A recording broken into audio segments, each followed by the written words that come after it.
Hello mga ka-UVG ako ulit. So, tingnan natin mga ka-UVG kung anong mensahe sa'yo. Para po sa mga hindi makaka-resonate, better luck next time po. Para po sa mga makaka-resonate, thank you po in advance. So, let's see, Virgo. Ano pong meron kay Virgo? Ano pong mensahe kay Virgo? Anong mensahe kay Virgo? Sa aking mga Virgo viewers, mga ka-UVG, anong mensahe?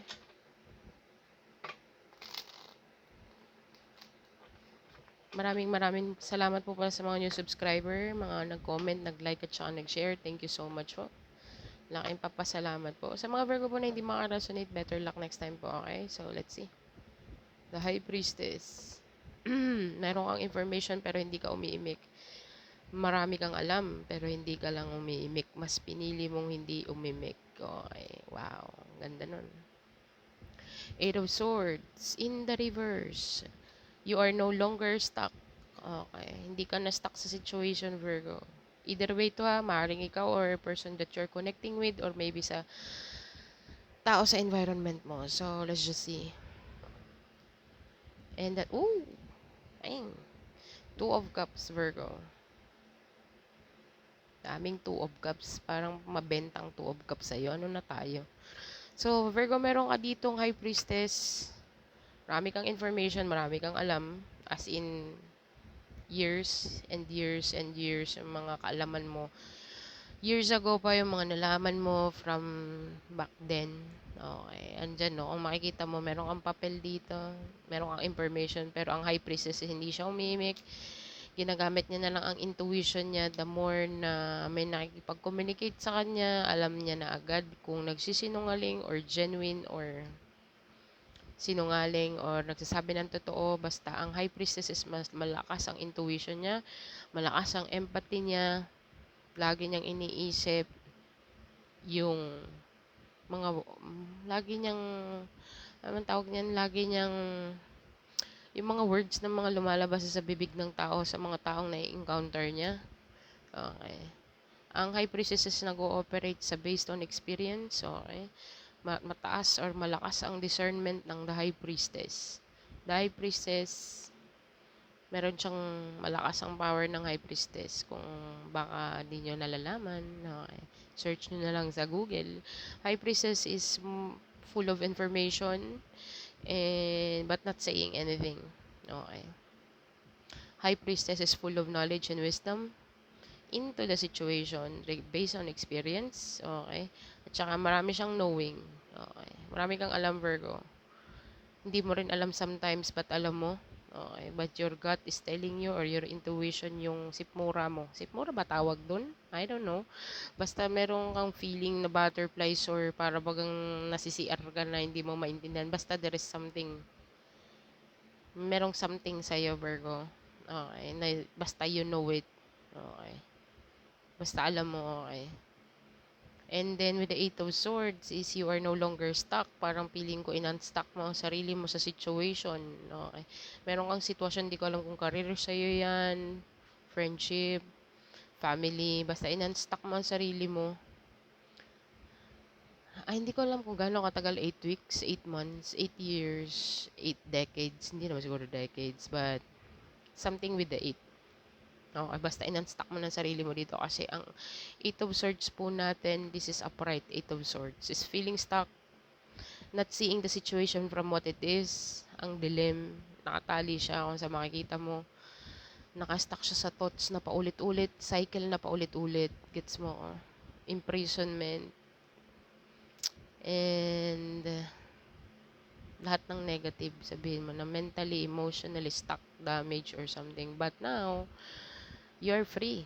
You are freeing yourself, Virgo. Hindi ko alam kung ikaw to or the another person or person sa environment mo. Just take how it's resonate, Virgo. Basta parang feeling ko in-unstuck mo sarili mo dito. You are no longer blind. Hindi ka na bulag sa sitwasyon. Okay.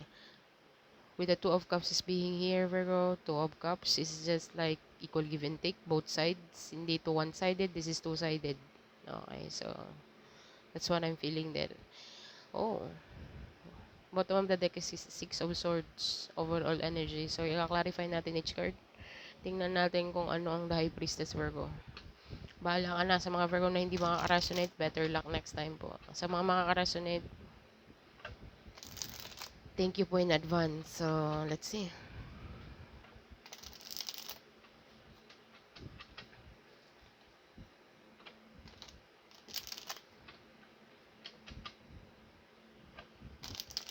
Victory is yours, Virgo. You are very victorious here. Oh my gosh. Oh my gosh. Victory over victory over victory. Mission accomplished because why? You unstuck yourself. Okay. You have a lot of experience, a lot of knowing. Dami mong alam. Okay. Ang dami mong natutunan sa journey mo, Virgo. Okay. So, let's see. Clarify, page of wands, message, good news. At you know it, alam mo yon. Ace of wands. Ooh, passionate new beginning, Virgo. This is a start of something great. Greater than you expect. Okay. This is a good news, Virgo. This is your new beginning. Okay. Passionate new beginning, Virgo. I don't know kung saan para sa'yo yan. Is it love with the Two of Cups? Or is it finances? Is it your passion? Kung ano man ang nagmo-motivate sa'yo or kung ano man ang passion mong gawin. You know what I mean, Virgo? There is a very good news here. Hindi ko naman sinabing mission accomplished, but maybe, kasi hindi ka naman makakarating sa new beginning dito kung hindi ka na naging mission accomplished sa mga ibang task, di ba? So, you have an Ace of Wands here, Virgo. So, ayun na. You've done the work and you know it. Alam mong ginawa mo kung anong dapat mong gawin. Okay, baka you let yourself, you set yourself free. Kaya siguro, meron ka ditong good news na paparating, bigay ng hatid ng universe. Okay. Bigay ng universe to sa'yo, masasayahan ka, magagalak ka sa magiging balita or sa matatanggap mong balita dito, Virgo. This is a passionate new beginning, Virgo. This is a very big event, Virgo, in your life. Hindi ko alam kung para saan sa'yo yan. But this is definitely a good news regarding sa passionate new beginning mo, Virgo. Okay, Six of Swords, Peace of Mind, and the Emperor card. Okay, Virgo. So, sa nakikita ko dito, Virgo, parang hindi ko alam kung magiging boss ka. Meron kang win-workout dito. Okay, regarding, clarify the Emperor card, High Priestess, ulit patay tayo dyan. Pag ang card po is nag-double sa isang spread, like what I mean sa isang lapagan, what I mean the whole thing, pag lumabas po nag-double-double ang card, ang lakas ng energy. Ang lakas ng intuition mo dito, Virgo. As in, divinely guided ka. Divinely guided to be the boss. Okay. Possess mo or nasa dugo mo, sa dugo mo na nananalaytay ang pagiging boss energy dito, Virgo. Okay. But you need to move into calmer water. Okay. So, you need to move into peace of mind. Okay. Kailangan mong i-refresh ang iyong mindset, Virgo. Kasi meron ka ditong boss energy na paparating. Like what I mean is, I think this is you. Okay, Virgo. I think this is not another person. I think this is yourself. You work these things out, Virgo. Merong good news dito regarding sa pagiging boss energy. Hindi ko alam kung merong mag-o-offer sa'yo ng business or may magbibigay sa'yo ng ang tawag niyan, partnership or puhunan or what. Basta merong paparating na good news na makakapag-start ka dito, Virgo, and you're going to be your own boss. I mean, magiging boss energy ka dito, Virgo. So, you need to calm your mind, peace of mind. Okay. Lahat ng mga, ang High Priestess, maraming lalaro sa isipan ng High Priestess eh. So, you need to calm yourself, Virgo. The Six of Swords, pag dumating ang, I think, pag nag-take place tong good news na to, okay, I think magkakaroon ka ng peace of mind or mapapabuntong hininga ka, Virgo. Okay, finally, parang makakasabi ka na, oh, finally, I got it. Okay. Yun ang nakikita ko dito, Virgo. High Priestess, you can feel it, you can sense it, you can smell it. Okay, you can see it into your vision. Nararamdaman mo na. Nakikita mo yung sarili mo dito, Virgo, being a boss. Okay. Yun ang nakikita ko dito. So, let's just say the Eight of Swords. Yan ang nakikita ko sa first row. Bahala ka na, Virgo, kung paano mo gagamitin yung own discernment mo dyan. Either way, maaaring ikaw or tao sa environment mo or taong connected sa'yo. As I say lagi. So, tingnan natin yung Eight of Swords. Clarify the Eight of Swords. Two of Pentacles. The Strength card. Six of Pentacles. And the Star card. Definitely, you are healing here, Virgo. But you are trying your best to be strong into the situation, Virgo. I think meron ka ditong gustong i-juggle. Hindi ko alam kung tinatry mo yung best mo from another situation to one. To another. Yung nagigits mo ko. Para bang you're trying your best here, Virgo. Maybe in the terms of giving, kasi meron tayong generosity card dito, baka itinatry mo yung best mo na lahat maprovidean mo. Yung wala kang makakalimutan. Gets mo ko? Yung para bagang in-unstuck mo kasi sarili mo dito eh.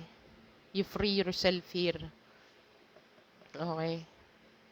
So, kung dati siguro merong nagko-control sa'yo dito kasi itong upright eh. Kung dati stuck ka into the situation na may nagko-control sa'yo na no, wag mong gawin to, wag mong gawin yan, ganito ganyan, ganito ganito. Now, you are on your own na yung parang ikaw lang magkakaroon ng decision making, hindi ka maghahanap ng validation para sa hindi ka maghahanap ng validation sa ibang tao. Okay. Yung pagiging giver mo, Virgo, yung pagiging generosity mo, parang even small things, Virgo, naka, tawag niya, nakaka-heal ka with the Star card. You have the healing energy, Virgo. There is something about you. Okay. Pag nagdi-display ka ng generosity mo, there is something about you there. Halata mong mararamdaman mo yung pagka-genuine ng pagbigay mo, yung pagka-genuine ng pagka-generous mo. Kahit small things na, uy, tulungan na kita dyan. Mararamdaman ng person na talagang hindi plastic. You know what I mean? And it's very healing energy, Virgo. Nakakahawa yung energy na ibinibigay mo. Yung energy na ibinibigay mo, Virgo, sa tao, nakakahawa siya. Even small things, like sabi nga nila, don't take kindness, wag mong i-take for granted yung kindness, okay? Small things. So, merong sinasabing ripple effect na sinasabi, okay? So, in-unstuck mo yung sarili mo dito kung before kinokontrol ka or before may nagko-control sa'yo pag magbigay ka or what or something. Now, you can do your own thing. You can give whoever you wanted to give.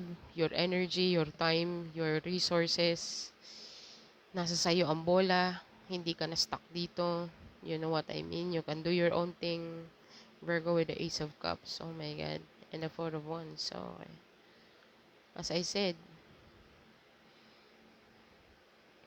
hindi ka na stuck, Virgo. So, ikaw ang magde-decide dito kung anong gagawin mo. Okay. Saan mo gagamitin yung binigay sa'yo ni Lord na generosity character or yung features mo being a generous person, being a very healing person. Okay. You're going to use it in a very positive way. Ang sabi ko nga sa'yo kanina, very genuine. Hindi ka maaanong, gets mo, o yung pagtulong mo, sabi ko nga sa'yo, halimbawa, tulungan na ka dyan, o sige, ako na to, ako na yan, or ako na gagawa yan, very healing, okay. Very healing, yung pagka-generosity mo, talagang ang sarap mong kasama, okay, kung sino man yan, okay. And then, para bagang na-discover mo sa sarili mo na, oh my God, dapat noong ko pa pala to ginawa. As I said kanina, might be 8 years, 8 weeks, something with 8 months, I don't know. Or maybe 2 years, 3 years, 6 years, I don't know. 4 years, maybe. Basta yun ang nakikita ko dito, Virgo. In-unstuck mo yung sarili mo. Okay, hindi ka na mentally or emotionally stuck into the situation. And now you can do your own thing. You can give whoever you want to give with your love, with your affection, with your finances, with your everything, with your stability. Okay.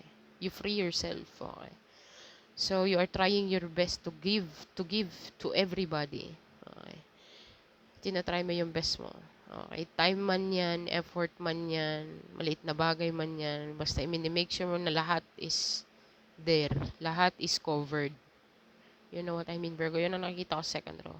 Tingnan natin sa Two of Cups. Ten of Swords. The Tower card, oh my God. Ten of Pentacles. And the Devil card. Okay, Virgo. So, with the Magician card. Magician card, overall energy, and the Six of Wands. So, Virgo, sa nakikita ko dito, meron ka ditong relationship, okay? Hindi ko alam if it will come back around or what. Meron ditong unexpected or sudden realization regarding sa relationship, Virgo, pero alam mong toxic to ba, nasa sayo yan. Okay, nasa sayo yan kung babalik ka or mag-i-stay ka. Okay, but there is a fallout, there is stabbing in the back na nangyari back and forth. Okay, hindi ko naman sinabing perfect ka, Virgo, pero maybe you do the same. I don't know. Baka, I don't know, either way. Bahala ka na, Virgo. So, the tower moment is a very unexpected para sa akin. Unexpected hit rock bottom na to, Virgo, sagaran na. Parehas na kayo. Nasa underneath po tayo ng Two of Cups. Okay. So, this is definitely a relationship, Virgo. This is a family. I think na nag-fall out. Merong natibag na family dito. Divorce or broken family. Broken family to because of what? Because of toxicity. Hindi ko alam kung anong naging toxic sa relationship, maybe codependency or maybe cheating, lying, stealing or what or some kind of in that line. Virgo, but clarify more. Queen of Pentacles and the Nine of Pentacles. Single card. 9 to the 10 of Pentacles, Virgo, it's up to you. Virgo, I think you're doing good alone. But if you are in the family or nafe-feel mong toxic or merong and then you are manifesting in some way, shape or form, meron kang minamanifest dito, Virgo, lahat kasi ng sobra toxic talaga. Okay. So, hindi ko alam baka ikaw ang Virgo na napipilitan ka na lang mag-stay sa relationship because of the kids or because of the family tradition or because of the, I don't know, religion or what or something, but meron kang dinidesire dito or merong plano ang universe sa'yo dito na you have to take your own path. Virgo, bakit ko nasabi yun? Kasi ang Two of Cups na to, in some point, nagsimula sa maayos or nagsimula sa parehas kayo, you fulfill each other cup, okay? And then all of the sudden, merong Ten of Swords na naganap. What I mean, very unexpected. Ang Ten of Swords is hit rock bottom. Nandun na ang stealing, lying, cheating, stabbing in the back. Name it. With the Devil card, like, are you kidding me? And this is definitely a family. Hindi ko alam kung na-stabilize na tong family to, kinasal kayo, meron kayong legal mga legal property or what or something na kailangang ayusin, but with the Devil card, it's very toxic relationship, Virgo, and you know it. Okay. Maybe one of you is very codependent and nagre-rely lang sa finances. I don't know. Dati merong equal give and take with the Two of Cups. But hanggang sa ang clarification niya with the Ten of Swords and the Tower card, I think there is a fallout, a big fallout. So kung ikaw naman ng Virgo na nakipag-divorce and then or maybe nakipaghiwalay na alam mong merong soul tie dito, for example like anak or what, merong ibang tao involved, Virgo. Kasi Ten of Pentacles to the Nine of Pentacles. This is my single card. This is my independent card. Okay, so kaya sinasabi ko kung nakipaghiwalay ka man before or meron mang nagkaroon man ng broken family, kung ikaw ang Virgo na merong broken family kasi na-broken siya because of the toxicity of the another person. Okay. Merong Queen of Pentacles dito. You're doing good. With the Queen of Pentacles. Okay. Time will tell, Virgo. Time will tell. Either if you fix, nasa sa inyo naman ang desisyon with the Two of Cups. Nasa inyong dalawa. Kilala nyo ang isa't isa. Okay. Pero maraming nagbago with the Ten of Swords and the Tower card. Ang daming nagbago dito and the Devil card. Okay. But in some point, meron kang Victorious card at the bottom of the deck at saka meron kang the Magician. So, hindi ko alam kung sinong gustong magkaroon ng power dito para i-manipulate ang, hindi ko naman sinabi na manipulation is in a bad way, like, i-manipulate or paras kayong ayusin ang sitwasyon kung paras kayong magde-decide na ayusin. Pero kung paras isa sa inyo magde-decide na ayaw nang ayusin, maging single na lang kasi you're doing your own thing here, then so be it. Virgo. Kasi parang feeling ko alam mo kasi ang ugali ng taong 'to, eh, before. Alam mo talaga kabisadong kabisado mo, parang mula ulo hanggang paa. Kilala mo na 'tong taong 'to. Okay. Nasa sa'yo 'yan, Virgo. Kung makipagbalikan ka, then go for it. I think ikaw ang magician dito na gusto mong ikaw ang mag-take over or ikaw ang may gustong anong tawag niyan, in control sa relationship. Okay. And you are going to be victorious about it. Pero kung ikaw naman ang Virgo na ayaw na para sa mga bata na lang or para sa mga property na lang na binili natin, we can still be friends, but I'm gonna stay in the single mode. I can do my own thing, I'm good. Okay, by my own, by myself. Okay, so choice mo yan, Virgo. Okay, and you are manifesting some victorious events here, mga events na magte-take place sa'yo, Virgo. Ang daming opportunity na mag-take place sa'yo, Virgo. Pero as I said, dito maraming opportunity. Okay, hindi ko alam kung multiple opportunity to or baka specific opportunity, Virgo, na minamanifest mo and you're going to be victorious about it. Okay, and then all of a sudden, merong magpa-pop out dito regarding sa relationship na ayusin or baka gusto mo nang itigil. Okay. Or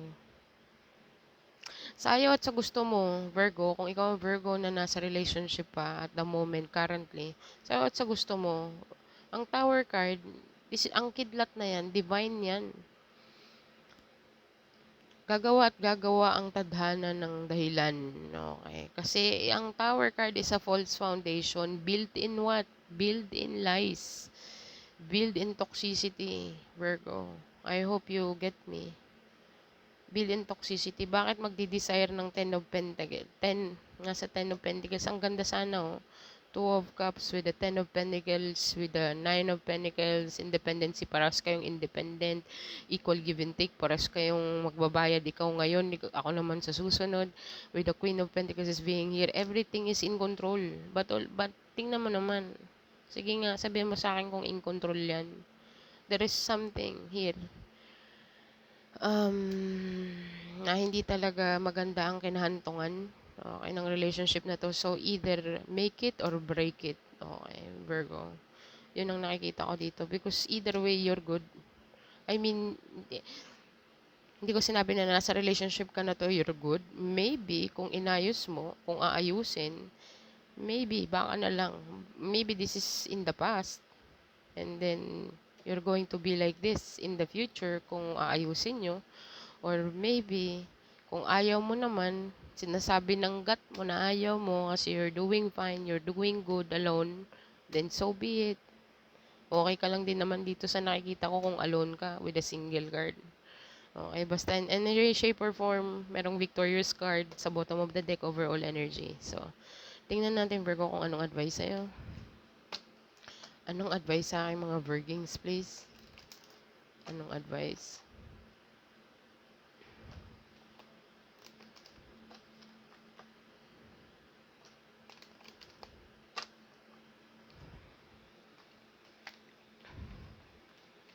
What is the advice for my Virgo?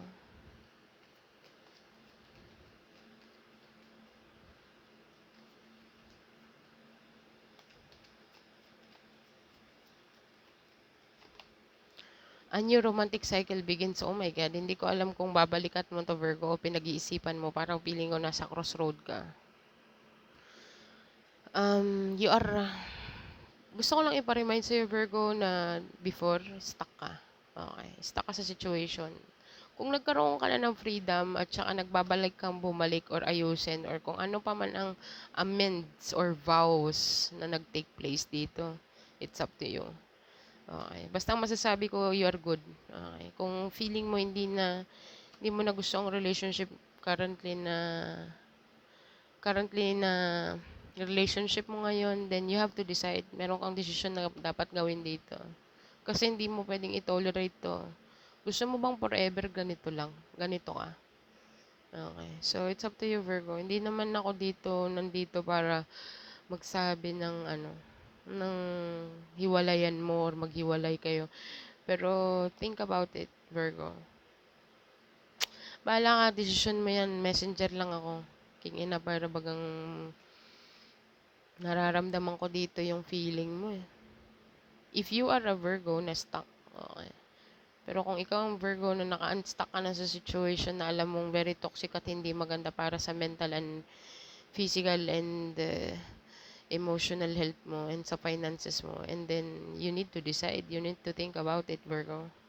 So, a new romantic cycle begins, Virgo. Hindi ko alam kung magsisimula ulit kayo. Okay, don't let your past hold you back. Okay, hindi ko alam kung new person yan. Okay, or maybe the past person. Okay, we'll see. It's up to you. Sitwasyon mo yan. Use your own discernment, Virgo. Meron ka ng experience, so silip mo na. A time to give rather than to take. So, maybe this person gusto niyang bumawi. Virgo, hold on to your vision. Kung ano man ang vision mo, Virgo, hold on to it. Kasi it will take place. Or, you know what I mean? Basta, hold on to your vision. Kung anong visualize mo, it's very important thing. Kasi yun ang magmamanifest in reality. So, bahala ka na, Virgo, kung anong your heart's desire or kung ano man ang vision mo sa sitwasyon. Sorry. So, tingnan natin kung anong angel message number for my Virgo, please. Angel message number for my Virgo. Angel message number for my Virgo.